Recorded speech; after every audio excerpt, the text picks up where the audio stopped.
This is my UFC 270 Ngannou versus Gan review or recap, if you really want to say it. So, what can I say about this card? I can say that in general, it certainly was unpredictable. That is for sure. Because quite frankly, everything that I thought was going to happen didn't happen at all. None of it happened. Although people can say Davison Figueiredo lost. People can say that. I think in that regard, if I truthfully have to be objective, I'd have to say that was a draw because honestly, you can't tell who was really the victor. It felt as though that in terms of octagon control, in terms of the boxing, in terms of reach and the better attacks, it seemed as though that and the consistent amount of extra blows that landed, I thought personally it was not Edward Huzi. It was Brandon Moreno. I thought it was Brandon Moreno who actually landed more. But let's have a look at the stats.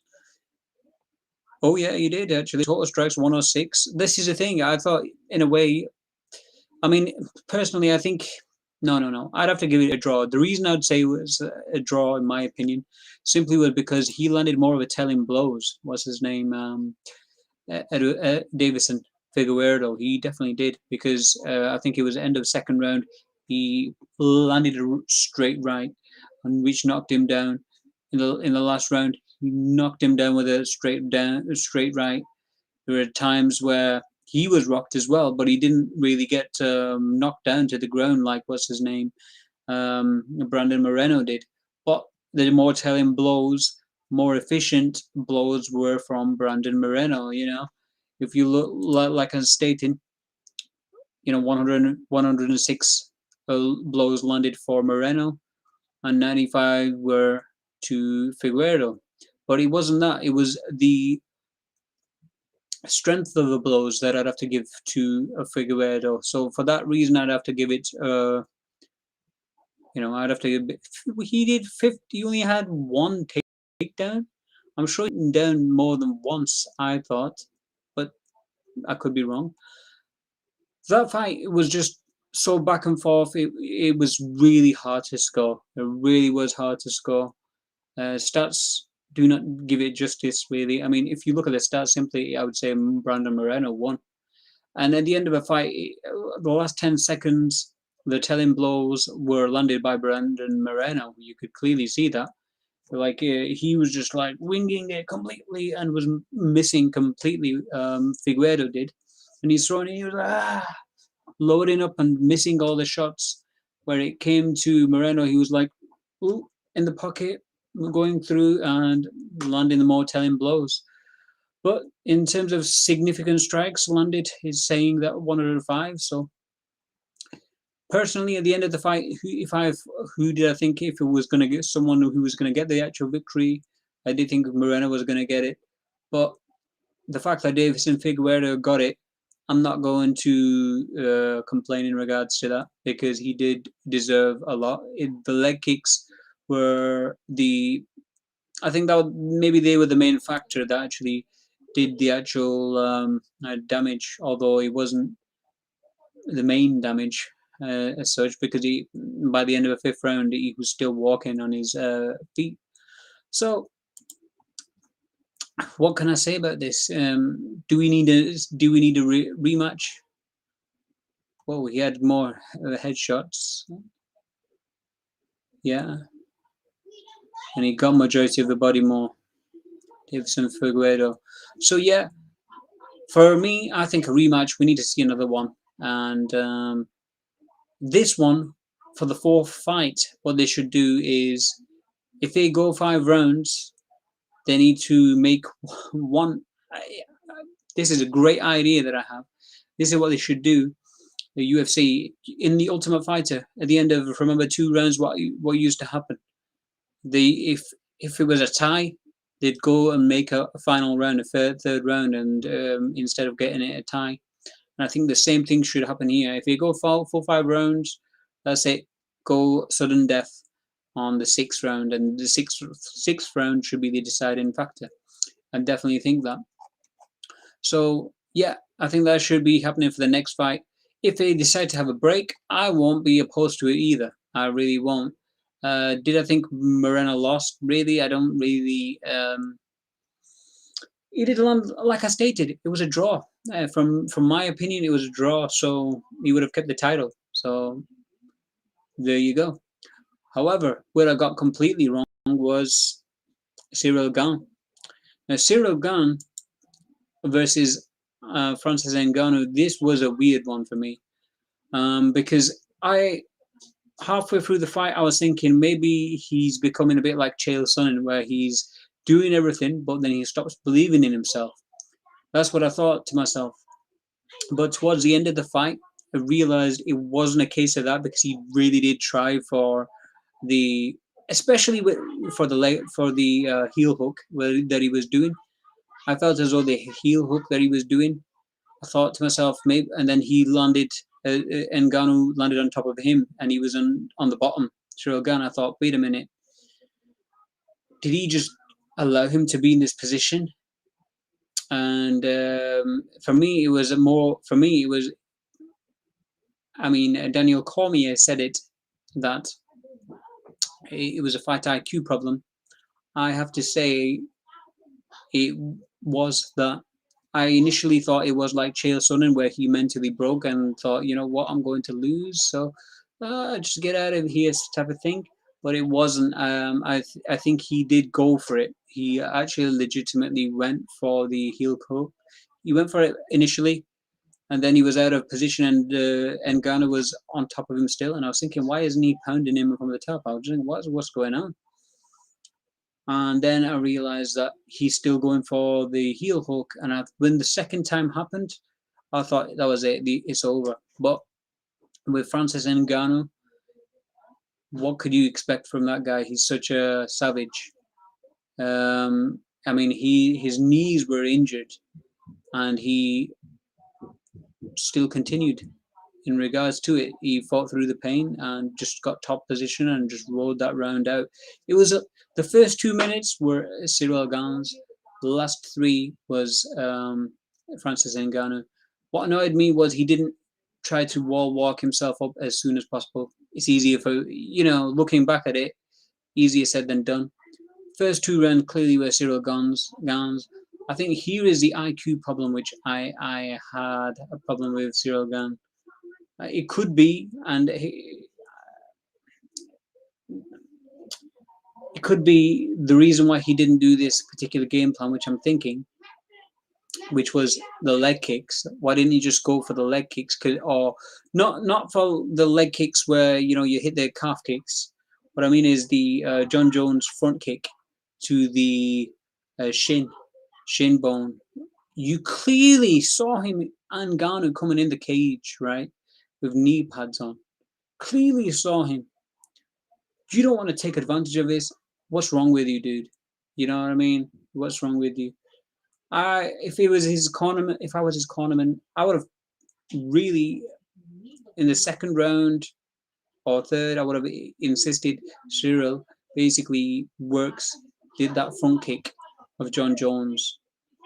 It's not like only John Jones can do it. Anybody can do it. Why didn't he do that? Instead, he was just tapping from the outside, tapping. And then in the third round, he did the exact same thing. And then when he went from the front kick to the body, Francis Ngannou woke up. The whole of Cameroon woke him up, and then he grabbed his leg and power slammed him, man. And when he went for the wizard in round 4, I just thought he broke his arm for a second, because it was like such a weird angle. So Francis Ngannou has got the power.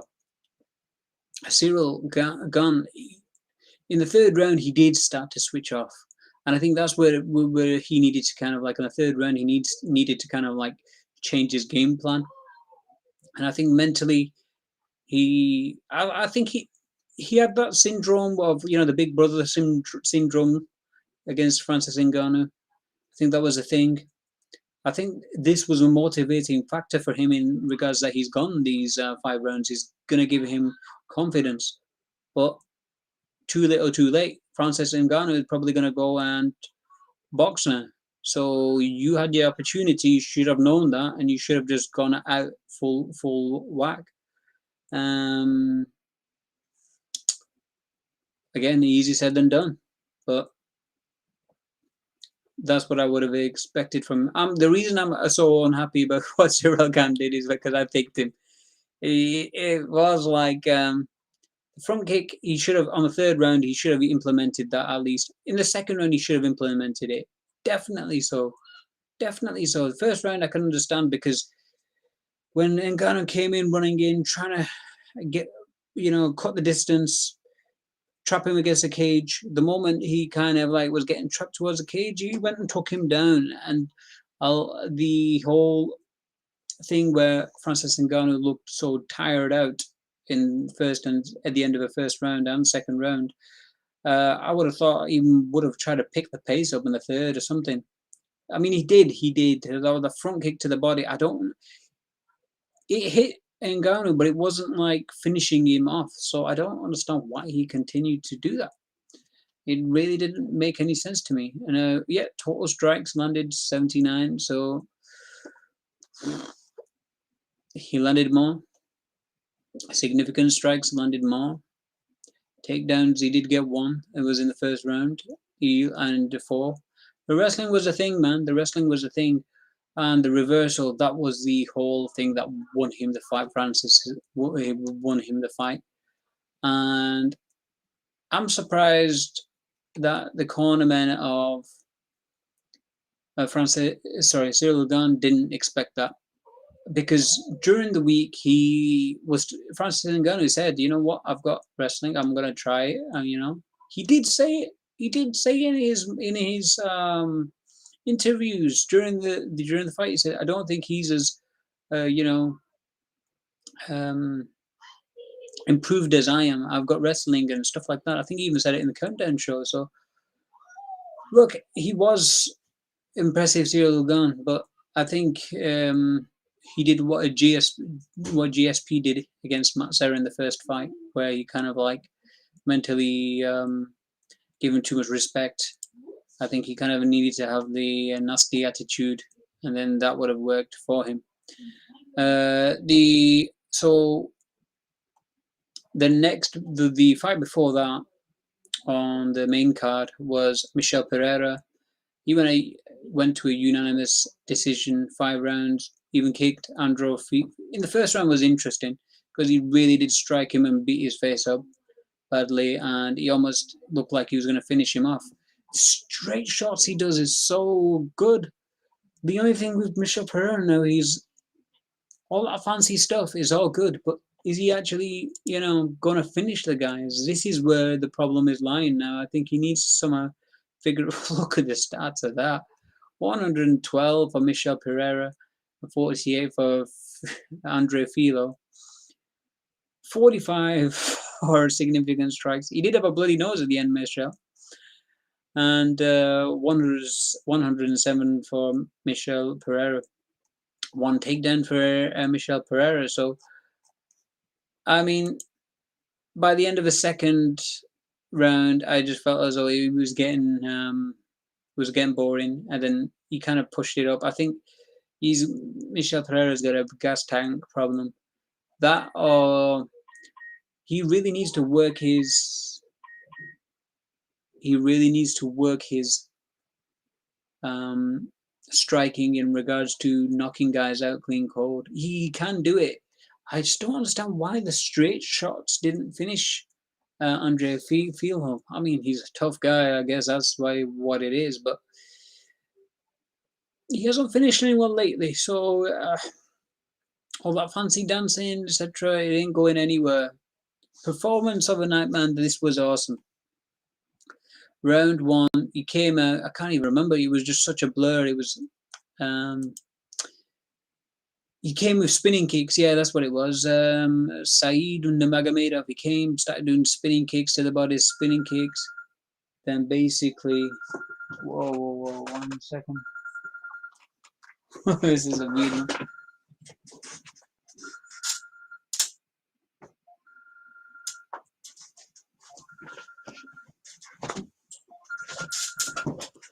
Yeah, so you'll have to leave a voicemail. But yeah, he did a few spinning kicks, and then Thingy went to take. Sorry, what's his name? Cody Stamand then immediately tried to take him down. The moment he tried to take him down, he got him in a guillotine, and it was locked tight. Technique was brilliant. Only 47 seconds. That's like a short video. That, you know what I mean? You can put that in a UFC short. I'm sure that they will do. That was really, really good, man. What weight division is he, man? Bloody hell! What? Come on, man. What's weight division? I didn't even.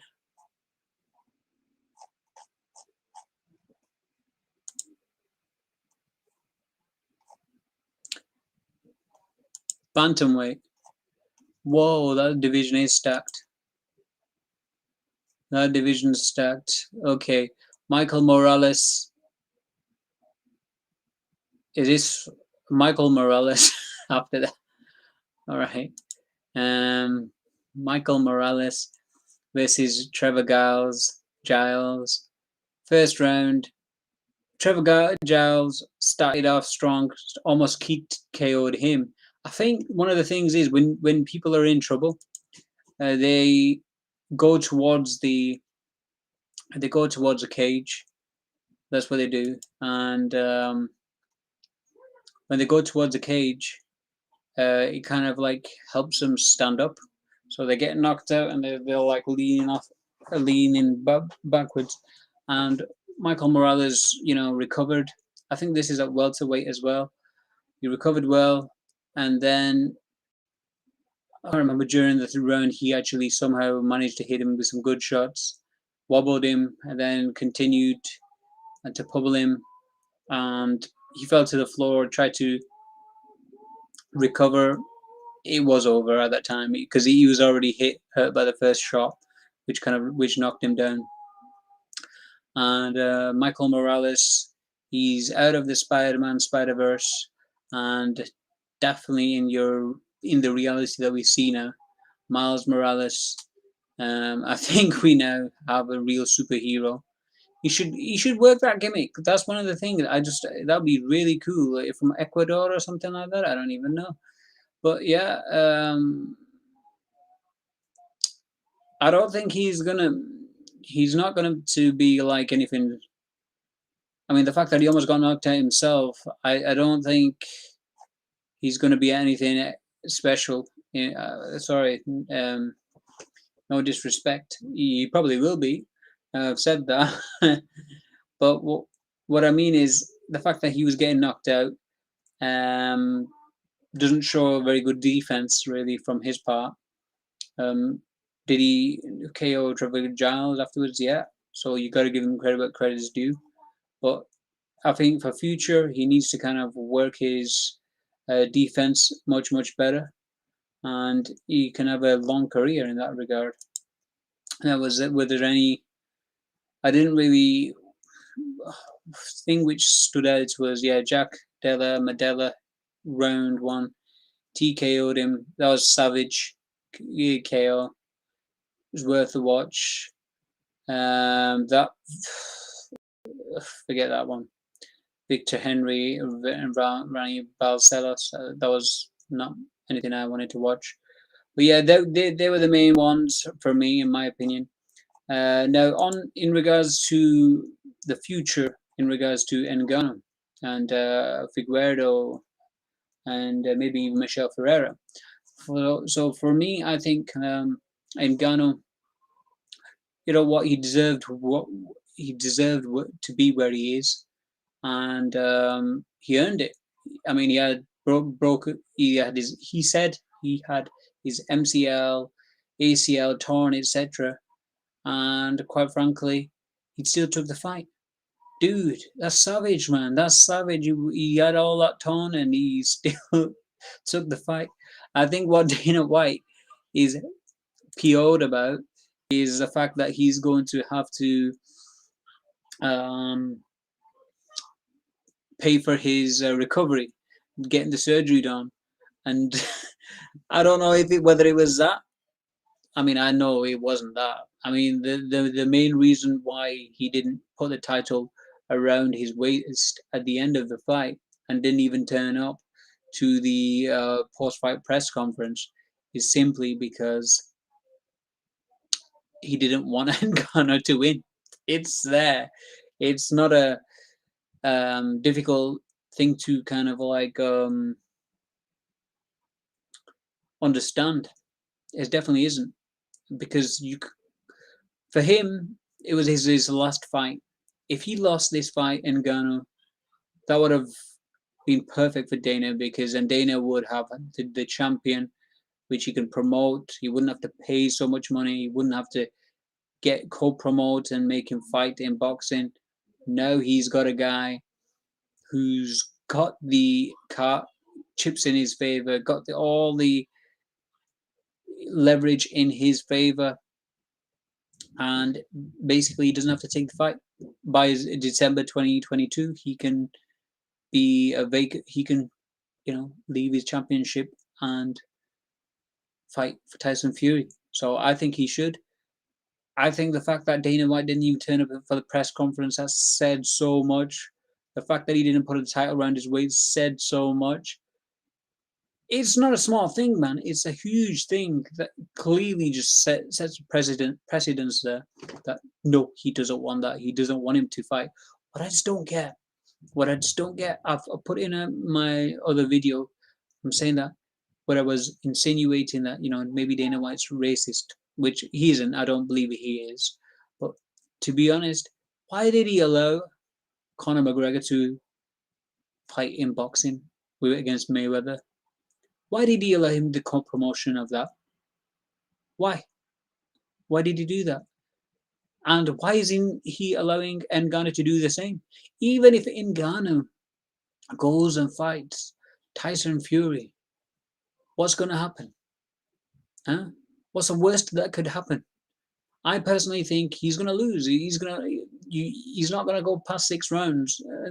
I don't think so. And so what? If he loses, does his stock go down? No. His star power goes huge. And I think that's what the thing is it will be huge. So I think what it is with Dana White, he doesn't like the leverage being on the other foot.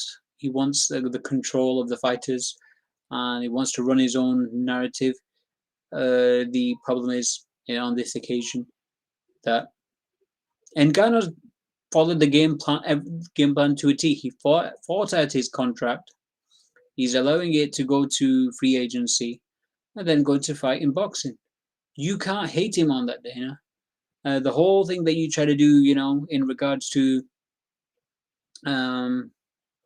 that he's gone on holidays to Cameroon and everything else. We're going to have to do an interim title against, who's that guy? Derek Lewis and Cyril Gane. We're going to have to do that. That was just mean, man. Seriously, it was mean. You didn't need to do that. No. Seriously, Dana, I just don't get why you don't want to do it. Why you don't want to allow Ngannou box. What's the big deal? He will lose. It won't be a problem. We'll just show, what?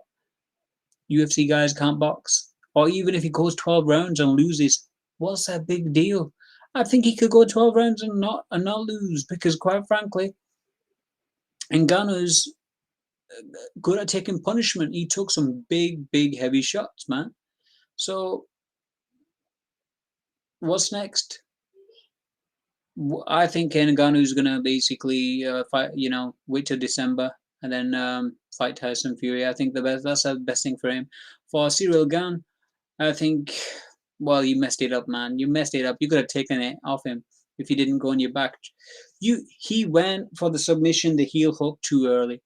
He should have done it like what Khabib did, which is like go towards the end of the round and go for the submission, because you don't have any what's the worst that could happen? Time limit goes. You know what I mean? His corner didn't advise him of this. Come on, man. Um, so yeah. Um, as far as Davison, Figueroa, and Brandon Moreno, I think they should fight again. There are nobody that I can at 125 that has a star power of any of them. And I think the fact that Triple C comes around with Figueredo now because he betrayed Moreno, because Moreno betrayed Triple C, is perfect. It's a good storyline. I'll love to watch it. There's no doubt about it. As far as Michel Pereira is concerned, dude, man, seriously, um, he needs an up. He needs.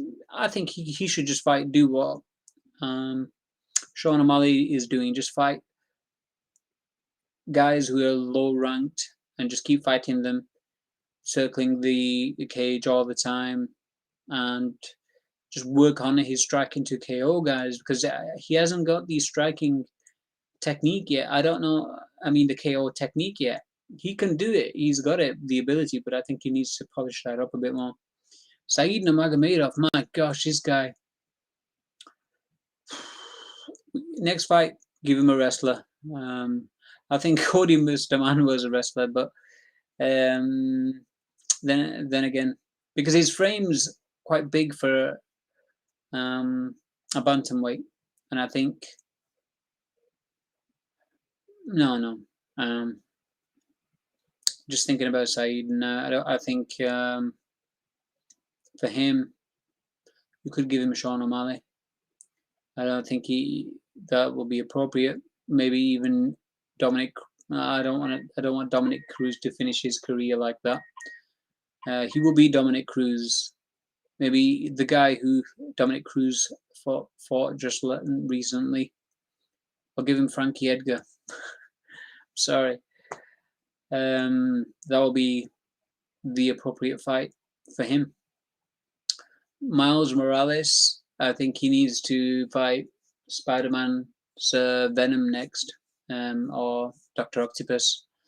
Only joking, obviously. I think for Miles Morales, yeah, put him against actually Michel Pereira. That would be interesting. That will be interesting.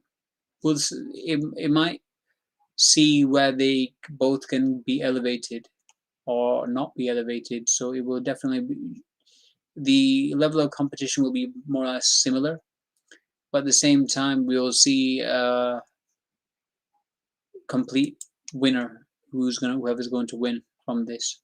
So yeah, I would definitely say that. Okay, that's it for me. I have to say I was sad when it came to Sirogan not winning. I think I think the whole drama thing that kind of messed it all up with Ngannou's trainer. But it was entertaining in regards to the trash talk, etc.